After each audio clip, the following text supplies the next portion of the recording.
14 मई 1657 किले पुरंदर पुणे में दुनिया के सबसे शक्तिशाली, सबसे बुद्धिमान और सबसे बहादुर योद्धा का जन्म हुआ था। इस योद्धा ने अपनी 31 की उम्र तक 128 युद्ध जीते थे। सेंट जेवियर्स को उनकी कब्र से गोवा में एक विशिष्ट समय पर बाहर निकालने की जो प्रथा शुरू हुई, वह इसी महान योद्धा के कारण शुरू हुई थी। यह महान योद्धा एक राजपुत्र था। यह जब 2.5 साल के थे तब इनकी माताजी सईबाई का निधन हो गया था। पिता हर वक्त एक युद्ध से दूसरे युद्ध की ओर दौड़ रहे होते थे, इसलिए इनकी दादी जी, जो छत्रपति शिवाजी महाराज की मां थी, उन्होंने संभाजी राजे के परवरिश की जिम्मेदारी ली। जी हाँ, संभाजी राजे थे ग्रेट वॉरियर। परवरिश शिवाजी महाराज की मातोश्री जीजाबाई ने की थी।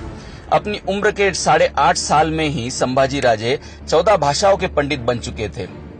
अपनी उम्र के 9 साल में ही उन्हें महाराष्ट्र के रायगढ़ से अपने पिताजी के साथ आगरा के लिए रवाना होना पड़ा था। आप सोच सकते हो कि एक 9 साल का बच्चा घोड़े पर बैठकर 1000 मील किस तरह से गया होगा और औरंगजेब के बंदी बनाए जाने के पश्चात किस तरह से ये एक बच्चा अपने पिता के बिना औरंगजेब का बंदी बनकर रहा होगा। राजनीति का सही ज्ञान संभाजी राजे ने औरंगजेब के बंधन में रहकर ही सीख लिया था। अपनी चालाकी के कारण संभाजी ने औरंगजेब की कैद से अपने पिताजी छत्रपति शिवाजी महाराज को भी छुड़वाया और कुछ दिनों पश्चात वे स्वयं भी छूटकर रायगढ़ पहुंच गए थे। अपने पिताजी शिवाजी महाराज की गैर मौजूदगी में संभाजी राजे जनता दरबार और न्याय दरबार खुद संभालने लगे थे। संभाजी महाराज का दिया हुआ हर फैसला जनता ने अपने सर आंखों पर उठाए रखा। उम्र के 14 बरस तक संभाजी विज्ञान, अर्थशास्त्र और युद्ध के सभी गुणों से संपूर्ण हो चुके थे। इस छोटी उम्र में उन्होंने 3 ग्रंथ लिखे थे, जिनमें से संस्कृत में लिखा नखशिकांत, नायिका भेद और 7 शातक आज भी काफी प्रसिद्ध है।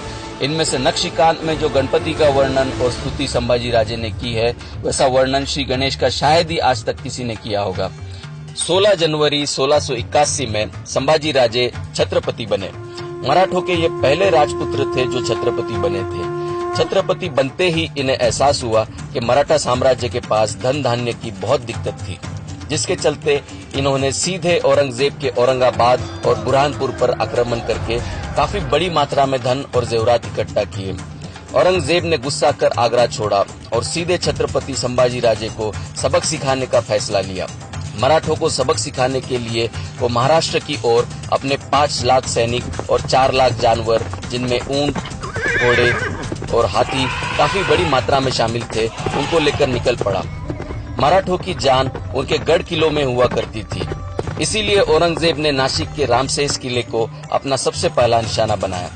औरंगजेब का सबसे बहादुर सेनापति शहाबुद्दीन खान अपने 10,000 सैनिकों और उतने ही जानवरों को लेकर रामसेस किले के पास पहुंच गया।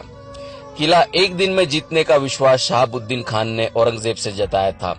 पहले दिन जब शहाबुद्दीन खान ने अपने सैनिकों के साथ किला चढ़ने की कोशिश की, तो ऊपर बैठे 600 मराठा सैनिकों ने पत्थरों से शहाबुद्दीन खान का स्वागत किया। अगले 2 साल शहाबुद्दीन खान कोशिश करता रहा। उसके पश्चात औरंगजेब ने शहाबुद्दीन खान को लौटने का आदेश दिया। औरंगजेब ने अपने अगले सेनापति फतेह खान को रामसेस जीतने के लिए भेजा। वह अपने साथ 20,000 सैनिकों को लेकर आया। फतेह खान की तरकीबें शहाबुद्दीन खान से काफी अलग थी। फतेह खान कभी मांत्रिक के जरिए ऊपर चढ़ने की कोशिश करता, तो कभी तोपों की मदद से किले को जीतने की कोशिश करता। रात के सन्नाटे में मराठे कभी नीचे आकर बम गोले चुरा कर ले जाते, तो कभी नीचे आकर तोपों को आग लगा देते। जब फतेह खान ने तोपें दागने के लिए 1000 फीट ऊंचा जंगल की लकड़ियों को एक के ऊपर एक लगाकर तख्ता बनाया, तो मराठों ने रात के अंधेरे में उसे भी जला दिया। वो शायद दुनिया की सबसे बड़ी होली रही होगी, जिसका धुआं और आग कई 100 मीलों तक देखा गया था। औरंगजेब के कई सेनापति लगातार 6 साल तक जूझते रहे, तिल मिलाते रहे रामसेस किले के लिए, लेकिन 600 मराठों ने उन्हें रोके रखा। इस बीच संभाजी कई युद्ध जीतते चले गए। संभाजी की सेना मद्रास तक जाकर अपनी जीत का डंका लहरा चुकी थी। गोवा में बसे पोर्तुगीज पर जब संभाजी ने हमला बोला, तो पोर्तुगीज के गवर्नर काउंट दे अल्वोर को सेंट जेवियर्स को उनकी कब्र से बाहर निकालना पड़ा था। इस गवर्नर ने सेंट जेवियर्स से पोर्तुगीज साम्राज्य की रक्षा करने की गुहार लगाई और उसी समय छत्रपति संभाजी राजे को यह सूचना मिली कि औरंगजेब रायगढ़ की ओर बढ़ रहा है, तो उन्हें तुरंत पीछे की ओर मुड़ना पड़ा था। इस दौरान संभाजी कई बड़े बड़े युद्ध जीतते चले गए। एक अंग्रेज लेखक ने उन पर एक किताब लिखी थी जिसमें लिखा था कि छत्रपति संभाजी राजे सत्ता और युद्ध के जीत के नशे में चूर चूर थे। आगे चलकर लोगों ने यह घोषित कर दिया कि छत्रपति संभाजी राजे शराबी थे। अंग्रेजी में लिखे शब्दों का हमारे अपने ही लोगों ने भद्दा शब्दांतरण करके हमारे सबसे महान योद्धा का मजाक उड़ाया। न्याय प्रविष्ट छत्रपति संभाजी राजे ने कुछ कठोर फैसले ऐसे भी लिए थे जिसके कारण उनके एक मंत्री मल्हार चिटनिस बहुत ज्यादा क्रोधित थे। इस मल्हार चिटनिस ने संभाजी को नशेड़ी और औरतों का शौकीन और मराठों पर कलंक ऐसा लिख दिया। किताब लिखने का अधिकार उन दिनों कुछ गिने चुने लोगों को ही हुआ करता था। आपको यह जानकर काफी आश्चर्य होगा कि छत्रपति संभाजी राजे ने अपने जीवन में सिर्फ एक ही विवाह किया था। धर्म और न्याय का जो ज्ञान संभाजी को था वैसा शायद ही इतिहास में आपने किसी और राजा के बारे में सुना होगा। मंत्री और पंडितों से यह कभी देखा न गया और संभाजी राजे इन ज्ञान और विज्ञान के ठेकेदारों की कलम से बदनाम होते चले गए। संभाजी राजे से सीधे युद्ध में जीतना संभव नहीं था, इसलिए औरंगजेब ने संभाजी के नजदीकी रिश्तेदारों के जरिए संभाजी को धोखे से अपने रायगढ़ किले से दूर बुलवाया। अपने रिश्तेदार ने अपने साथ धोखा किया है, इसकी जानकारी जब संभाजी को हुई तो तब तक काफी देर हो चुकी थी। संभाजी अपने खास दोस्त के साथ अकेले ही रायगढ़ की तरफ निकल पड़े, लेकिन औरंगजेब अपनी पूरी सेना के साथ रायगढ़ को घेरे हुए था। जब संभाजी को निहत्था देख औरंगजेब की सेना ने घेर लिया तो काफी देर तक किसी की हिम्मत नहीं हुई उनके पास जाने की। दूर से ही रस्सियों का तख्ता बांधकर संभाजी को कैद किया गया। अगले 2 दिन तक लगातार औरंगजेब का सेनापति संभाजी को बिना रुके औरंगाबाद ले गया। अगले 40 दिनों तक संभाजी को तिल तिल मारा गया।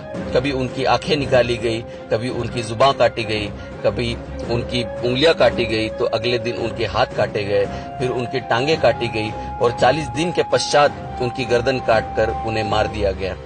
11 मार्च 1679 के दिन दुनिया के सबसे महान योद्धा का 31 की उम्र में स्वर्गवास हुआ। कुछ लोग उनकी मृत्यु की इस कहानी में भी नमक मिर्च लगाकर सुनाते हैं। कुछ कहते हैं कि संभाजी ने औरंगजेब का मजाक उड़ाते हुए कहा कि तेरी बेटी मुझे दे दे, जबकि औरंगजेब की बेटी संभाजी से उम्र में 20 साल बड़ी थी। कुछ लोग यह कहते हैं कि संभाजी ने मंजुला और कमला नाम की लड़कियों का चीर हरण किया, जिसके कारण कमलाबाई ने आत्महत्या कर ली। अगर इतिहास में झांक कर देखा जाए तो कमला नाम की औरत की पुष्टि होती है, जो संभाजी महाराज की मृत्यु के 12 साल बाद उसका निधन हुआ, और वह भी संभाजी महाराज से बहुत ज्यादा बड़ी थी। झूठी कहानियों के जरिए हम सबको बहकाया गया, फंसाया गया। एक महान हिंदू और मराठा राजा को बदनाम किया गया, जबकि वो दुनिया का सबसे बेहतरीन, सबसे बुद्धिमान और बहादुर योद्धा था।